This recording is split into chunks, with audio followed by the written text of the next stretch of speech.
Hello students.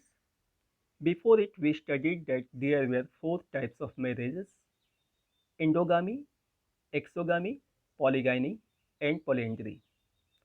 And we also studied that the daughters were married to any other family and they could not claim about the resources and property of her own father. And after the 6th century, when people put up questions on some earlier beliefs and Brahman practices, then Brahman decided to make some laws, some rules, and for it they composed two Sanskrit texts. Those were Dhamsutra and Dhamshastra. And one of the most important Sanskrit text was composed from 200 BC to 200 CE, that is called Manusmriti. And according to it, there were eight types of marriages in which four are considered as a good marriage. Now we have to study our next point, 2.4, the growth of women. Let us see. One Brahminical practice evident from 1000 BCE onwards. It means one Brahminical practice came into prevalence, that was to classify people in terms of gotras. It means Brahmins decided to divide all the people of society in some gotras. What were gotras? Gotras were named after a Vedic seer.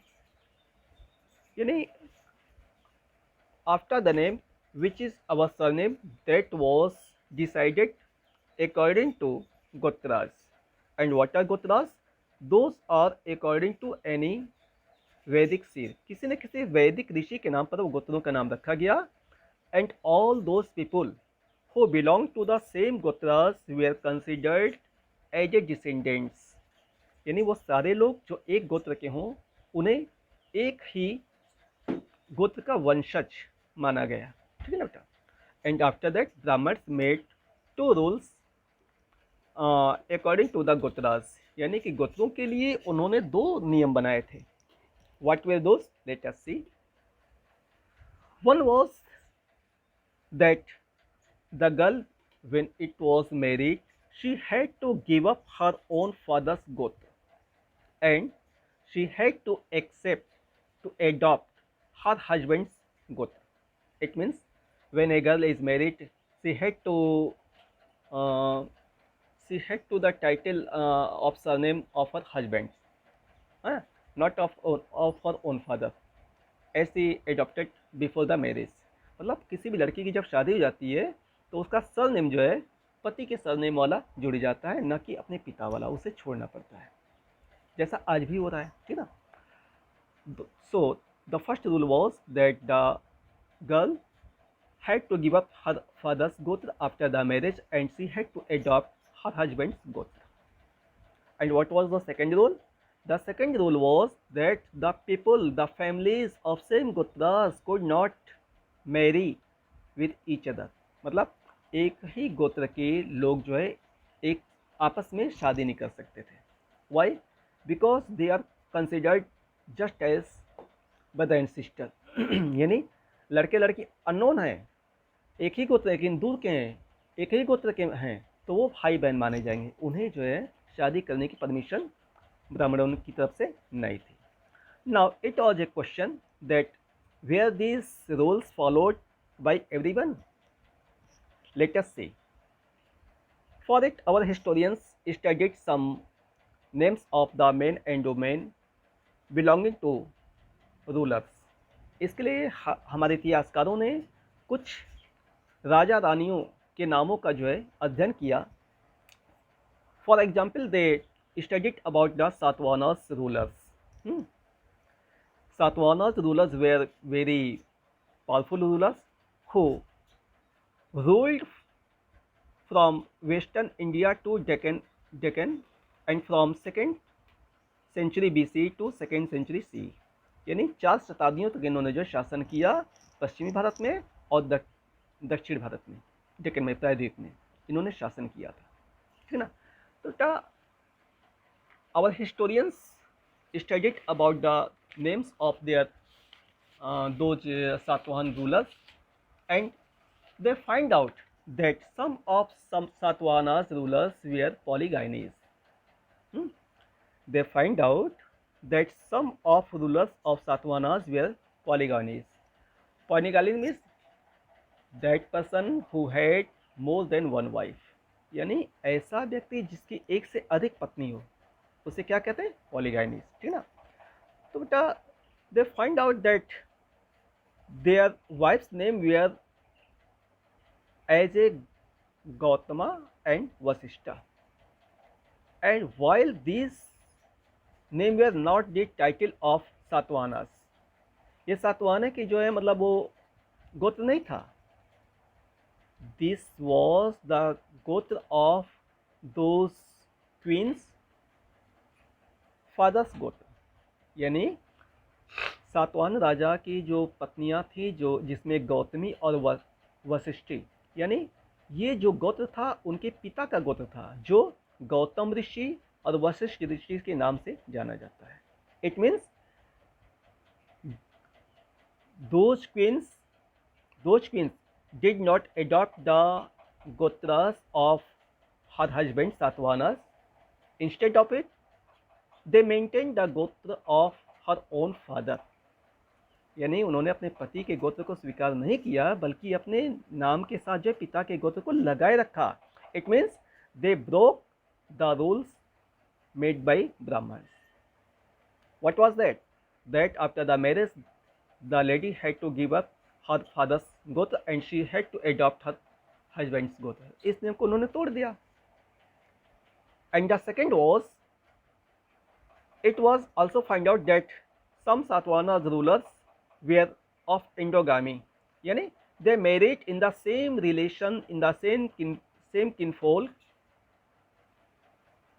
same gotras, यानी उनमें जो तमाम ऐसी शादियाँ हुई जो कि एक समान गोत्र में ही हुई हैं। And such type of marriage are also found in some dynasty of South India too, और ऐसी शादियाँ कुछ दक्षिण भारत के जो है राज्यों में भी पाई गई हैं। It means all the people did not follow the rules made by the brahmanas related to gotras, यानी कि ब्राह्मणों द्वारा बनाए गए सारे नियमों को जो गोत्र से रिलेटेड थे सभी लोग फॉलो नहीं करते थे। Instead of it they married with their cousins, अपने मतलब चचेरे भाई बहन, फुफेरे, ममेरे भाई बहनों में, इनमें भी जो शादी हो जाए करती थी, और ऐसी चीज़ें जो है दक्षिण भारत में ज़्यादातर देखने को मिली है। Now our next point is where mothers important, क्या माताओं का स्थान विशेष महत्वपूर्ण था, ठीक ना। Let us see about it. We have seen that Satavahana's rulers were identified thou metonymics, thou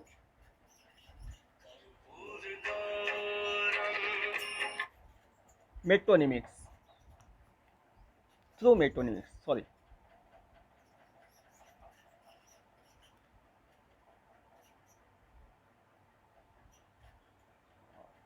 चलिए बेटा, हाँ, we have seen that Satavahana's rulers were identified through metonymics, ठीक ना।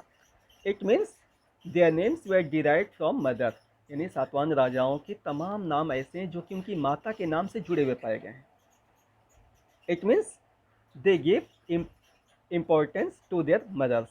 For example, we can take some names of the rulers. Let us see. राजा गौतमी पुत्र Siri Satkani. In this, Raja means the king. Gautami, it is the name of गोत्र of mother. यानी कि माँ के गोत्र से रिलेटेड है ये।